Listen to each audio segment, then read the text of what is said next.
one light to bring the happiness God designed for your home. May the radiance of this one light be a testimony to your unity in the Lord Jesus Christ.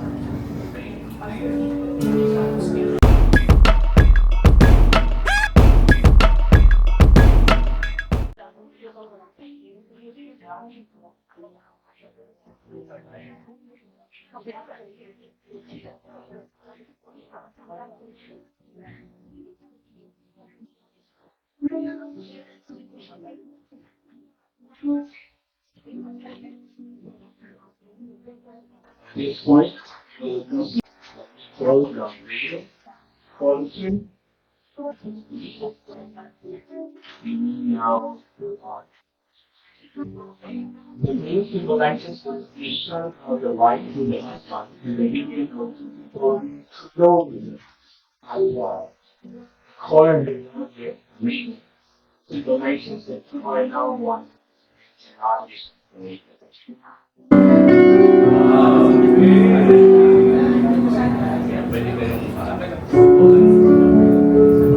me call the chord.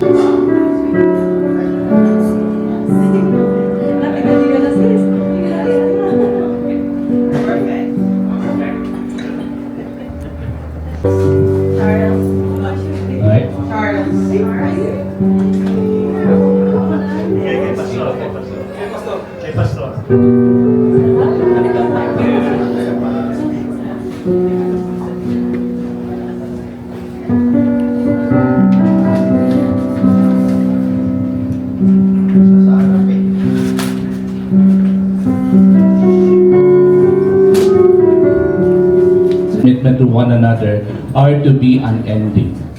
Alright, I think you have prepared your personalized vow. This is the time to reveal your vow. Okay? So bow first and then you put on the ring after you have given your vow. The groom first and then the bride.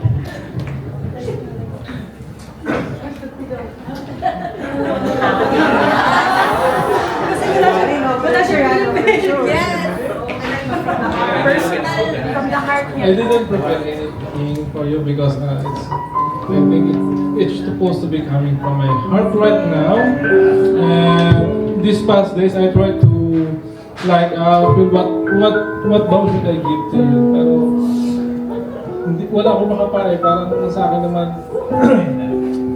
Maylin, maraming salamat sa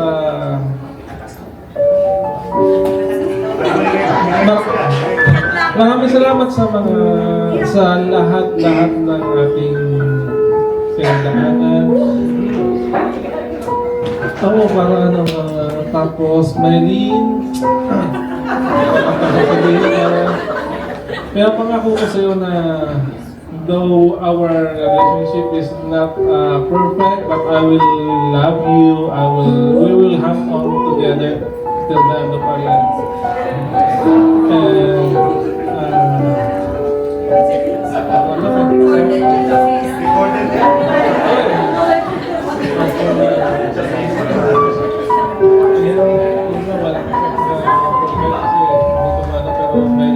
Maraming salamat. Pinapangako ko sa iyo na kahit kung hindi na natin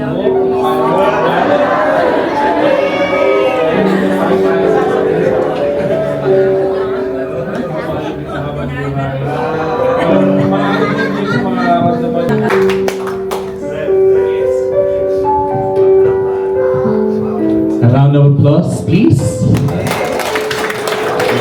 Alright, let's listen to the bride. I tried to search on Google, what is the sweetest vow? What is the most effective vow? But at the end of the day, I realized that the sweetest vow and the honest vow is the vow from the heart. I may not be your first wife, but I'll be your last. That's what I can promise. I promise to love Christopher Matthew Alcedo, Carl Malona Alcedo, Tisha May Macalintal, Alexi Alcedo, Oscar James Alcedo, with all my heart. I may not be the best or the perfect stepmother, but please know that I am trying, and I won't stop trying. It's not easy. Our love story, as what I said, is we start that we cannot. I cannot say that. Oh, I'm so proud that I have a relationship with Chris, but those 20 years, I know that God is listening. That because I pray for you from the first day that I saw you, that I met you. I pray for you. You always tease me na ako yung nag-first move. Maybe it's true. I don't know. I don't know. Yeah, maybe it's true. Yeah, but thank you so much, Lord. I just want you to know, hinili kita sa Diyos. And I'm so thankful kasi binigay ka sa akin ng Diyos.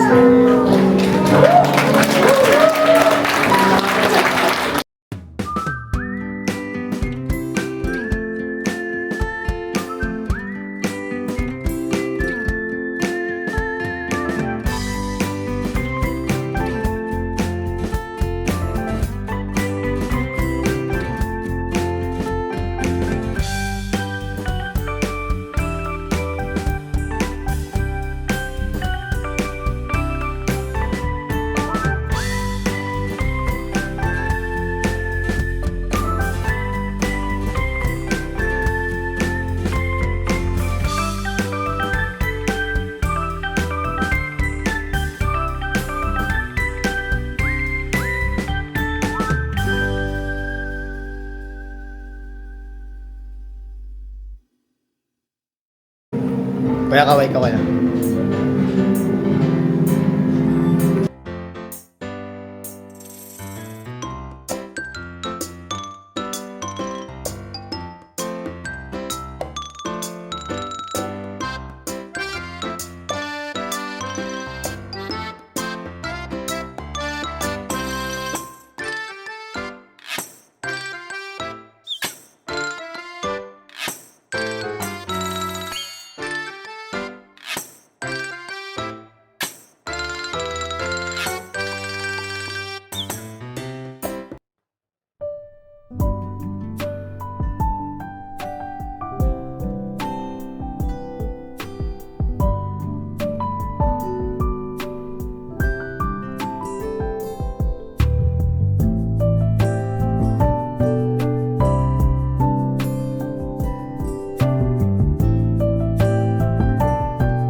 Dalawa na, di ba? Sa Pinas.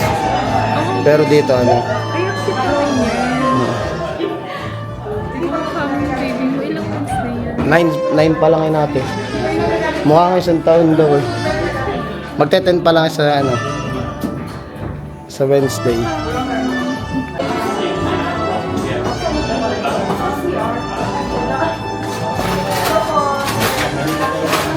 Andy, okay kayo? Okay ka, pre?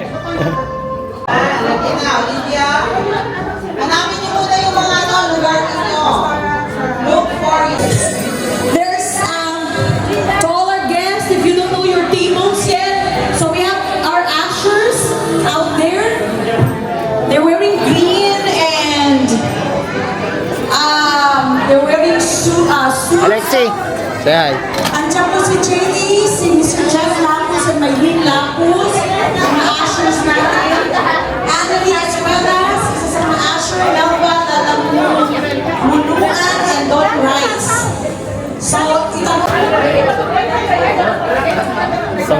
Announcement. Ika naman.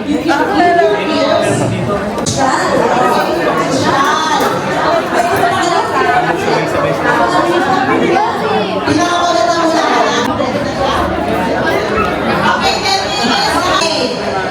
Okay, ito, surprise first doon. Bridesmaid. Doon. Here. Ready? Okay. Okay, gagatahan yung sayaw ha, everybody. Ay, madali lang to. Sasayaw lang kayo, ha?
Alam niyo yung I know you would say something, right? Yes, yes. Okay, let's listen. Alright, good evening everyone, and welcome to the celebration of Christopher and Maylene Alcedo. Ay, okay lang dyan? Okay, nagulat ako na lang. We are happy to have you all here today as we witness the start of their incredible journey. Kailangan yung sa harangan. We are truly grateful to for your love and so. Ayun mga kamamaw, nandito kami sa kasal ni Ate Maylin tsaka ni Kuya Chris. Sa mga hindi nakakalam kasi mga kamamaw, si Kuya Chris tsaka si Ate Maylin yung mga tumutulong sa amin, nag-guide sa amin ni Kat mula noon pa nung nakilala namin, kaya sobrang nagpapasalamat kami na masaya ako bilang kapatid niya na nagkaroon sila ng kasalan na ganito. Ako pa nga yung kinikilig mga kamamaw dahil masaya ako para sa kanila mga kamamaw. Sobrang napakabait ng mag-asawang yan. Talagang naandyan sila palagi para sa amin lahat. Kaya Ate Maylin and Kuya Chris, best wishes sa inyo. Maraming salamat at mahal na mahal namin kayo ni Kat.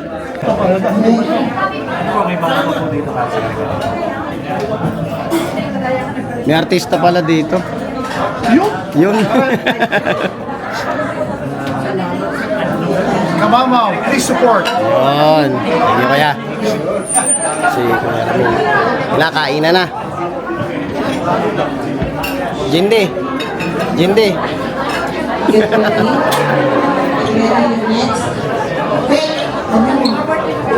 Ay, sorry po. Table 5. Let's proceed. Ay, table 4. Table 4. Nakain na. Look.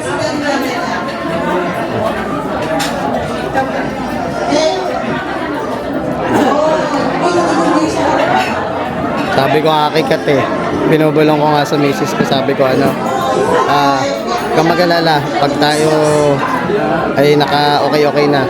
Hello po. Papakasalan ulit kita.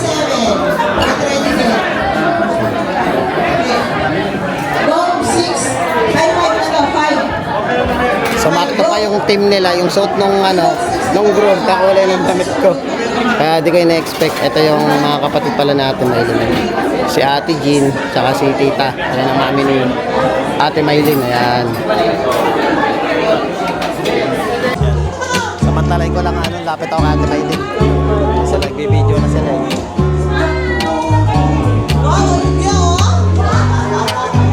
Ay ka naman Kuya Roy. Hello po.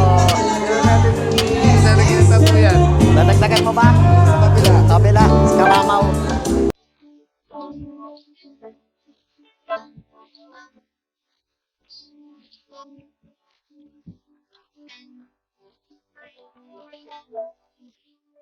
Kinakain na. Kain na mga kamamaw. Yan. Medyo natagalan din ang yung pila sa kainan Kasi by table yung yung pila nung sa may buffet. So pang ilang kami? Pang number 12 kami sa table. So parang fourth to the last. Medyo natagalan. Pero napakasarap mga kamamaw. Nakagutom tong pagkain natin na to. Lechon, kare-kare. Lechon, kare-kare. Chicken. Tapos ang dessert natin is leche flan. Yung prutas natikman na ni Ayan. Buko, parang buko pandan. Ito si Jacob susubo-subuan natin mga kamamaw. Nagdala na ako ng mic para naririnig niyo ako pag nagsasalita ako. Isa tawa yun.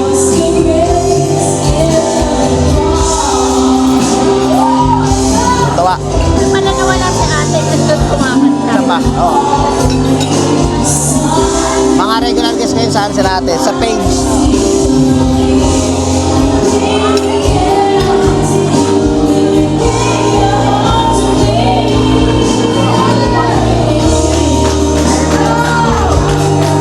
Di ba nakita-anak ni ate mga artista? Oo. Panapat kailangan sa soberano yung anak niyan. Yung pinagmanaan naman Di ba ate?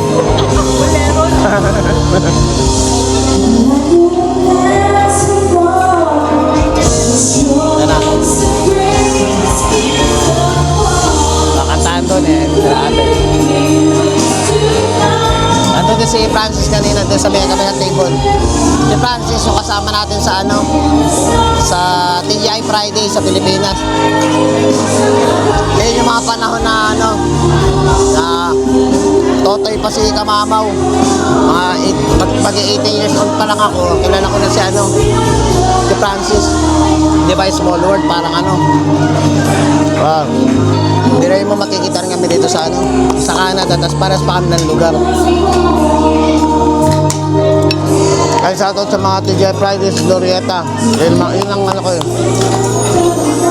Yan ang mother store ko. Saka yan ang ano, Pioneer Store. Glorieta yun sa mga TJ Fridays, Glorieta. Shoutout sa inyo. Siyempre shoutout din sa mga taga Malate. Ayun sila Ma'am SP, mga manager ko yun dati na nakasama ko sa TJ Fridays. Shoutout sa inyong lahat. Palagyan ng parcel sa likod. Na may, yeah. Hindi niya mapalagyan kasi hindi pa sa kami yung pwede na. May share ko lang kay ate. Alala ko pa yun. Ano ba yan? Hindi ko alam kung anong magic meron sila. Pag may problema kami may asawa, hindi kami nagsasabi. Pero nakikita ko, minsan, i-interact na agad akong pera. Yes! Sabi niya, alam ko hindi kayo nagsasalita sa amin, pero ramdam ko kayo. And then, sabi niya, gamitin niyo to. Kasi nung last na umuwi kami, pero marami kami pagsubok, dumating kami, si daddy, ganun. So, mahirap sa financial. So, hindi kami nagtungkol sa Nanod. Never kami nag-awit ng sigawan ni Nanod. Pero bakit alam nila na meron kaming hindi pagkakaunawaan? And then, nakita ko talaga, Mami Nori, check mo yung bangko mo. May 2,000, may interact sa ano. Sabi niya, yara mo na lang pag okay na kayo. Parang gano'n. So, thank you kasi isa sila sa dahilan bakit din kami naandito. So, ganun din naman si ate, tulong din. Sila rin ang dahilan bakit kami andito. Si kuya, si ate may gawa. So, thank you ate. Mahal kayo. And yun lang, naubos na lupa. Mahal basta lang yun ate. Kuya Priso! All I know is the way I feel. This way, I keep it alive.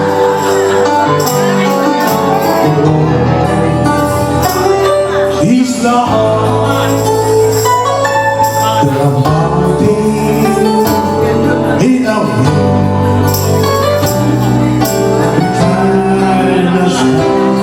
Here we go!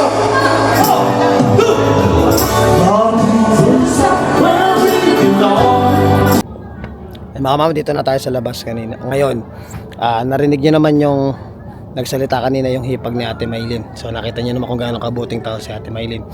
So sorry, kung hindi ako nakapagsalita din sa harapan ng maraming tao, pero magsasalita ako sa harapan ng mga manonood. Kaya nagpapasalamat ako kay Ate Maylin, ako sila mga kamamaw. Noong time ng pandemic, talagang walang-wala kami ni Mrs. Kasi natapat kasi yung time ng pandemic noon is yung kakadating lang nila Mrs. Maraming hindi nakakaalam mga kamama, pero ako, dahil itong kakasal nga ni Ate Maylin, special para sa kanya to, sasabihin ko na rin.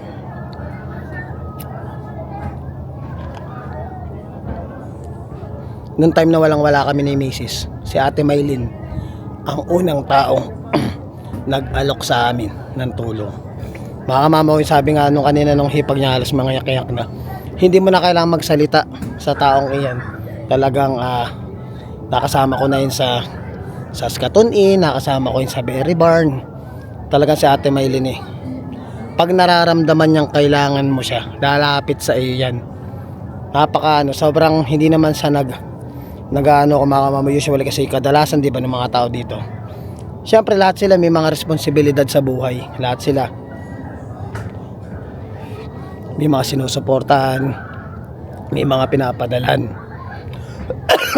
Pero si Ate Maylin mga kamamo, kumbaga ba sa time ng kailangan mo, si Ate Maylin lang ang isa sa mga taong babanggitin ko na talagang siya na mismo yung lumapit, siya na mismo yung nag-alok na sa akin, Jerwin, parang kailangan nyo ng tulong ko, parang ganun. So si Ate Maylin, sobrang laking pasasalamat ko actually mga kamamo, si Ate Maylin, si Ate Win, yan yung mga parang tinuturing ko mga kapatid ko dito sa Saskatoon. Yan yung mga talagang even dumating ang point na meron ako o wala ako, talagang kahit sabihin natin pag dumating siya sa point na si Ate Maylin naman yung nangailangan sa akin, talagang automatic. Sabi ko sa'yo mga kamamo, kahit natutulog ako, mga kamamo, babangon ako para tulungan ko yung taong yun. Ganun yung pagmamahal ko dun sa ate ko. Ate Maylin, sana naiyak ako. Kasi iba talaga yung ano eh. Iba yung tulong na binigay ni Ate Mel. Talagang ramdam na ramdam ko na hindi man kami pamilya sa dugo, pero yung treatment niya sa akin, dinuring niya kami ng misis ko na parang mga kapatid, na parang sarili niya. Kaya maraming salamat Ate Maylin at Kuya Chris. Maraming salamat sa inyo.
Dolyares eh. Ay mga pinin sa katawan sa sa damit ni Ate Maylin.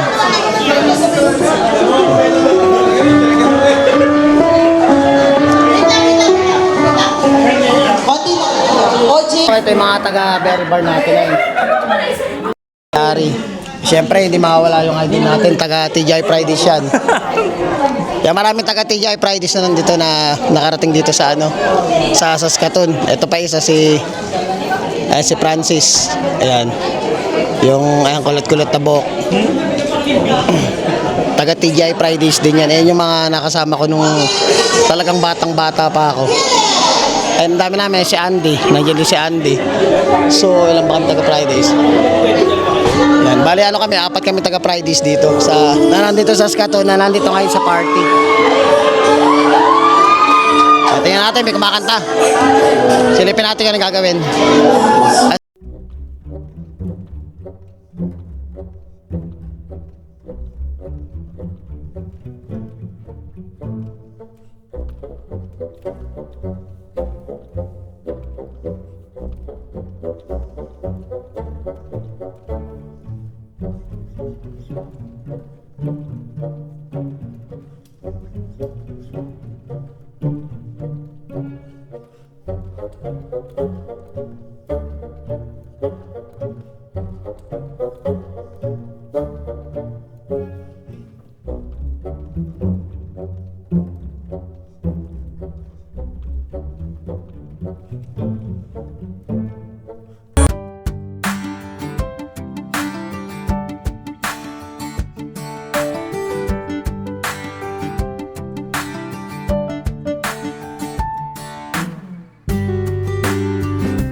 Francis, ayun pala. Si Francis, kasama ko yan sa TGI Fridays, Glorieta. Yan, nandito na siya sa Saskatoon. Pero mas nauna siya sa akin. Anong year ka dumating dito? 2011. 2011. So, ang tagal na, di ba? So, isipin mo mga kamawa, kailangan makikita-kita pa kami dito, di ba? Saka ano to, ang tag dito, talented to. Ito yung pag nagpunta ko sa Glorieta dati, ito yung makikita mo tumutugtog doon sa mga ano doon, mga binibentang piano doon sa ano. Yung dati nung ano, Ibenta rin kami ng katawan ni Jeff. sa lahat ng ano, pinakamatagal na kakilala ko sa TGI Fridays, ito si Francis ang ano.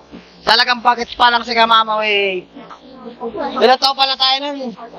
18 o. Oo, di ba? 20s Oo, mga panahon namin, di ba? 2004, 5,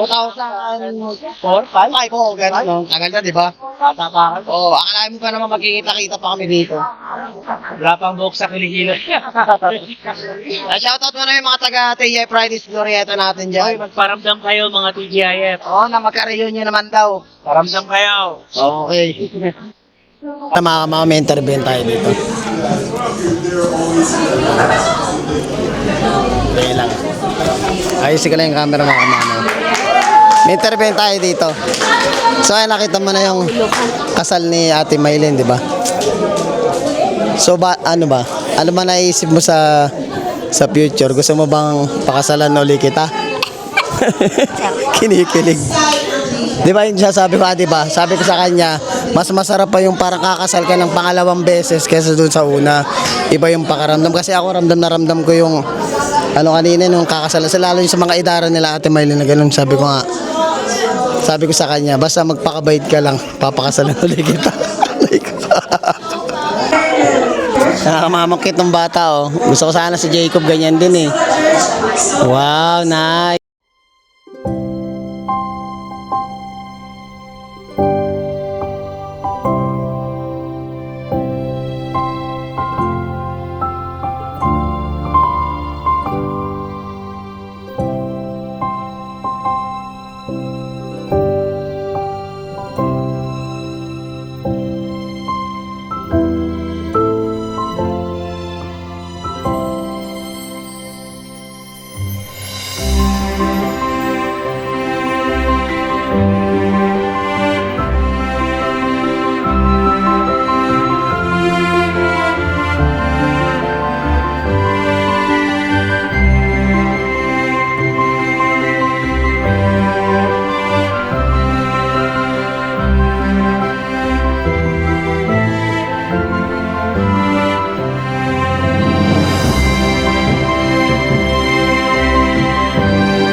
Gifts are good for the group po.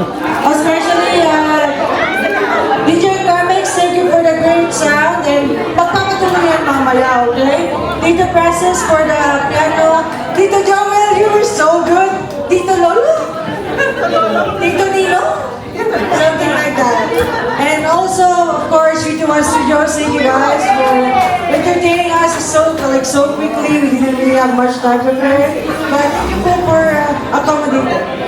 And yeah, the Ritual Studios. So if you guys have any events, feel free to message them on their Facebook account, Ritual Studios, and they will be quick call, and they can give you the prices. And yeah, and also,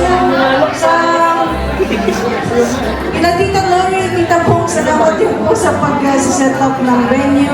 Tita Marinette, she's not here, but your presence is everywhere because she was the one working out to set up the event.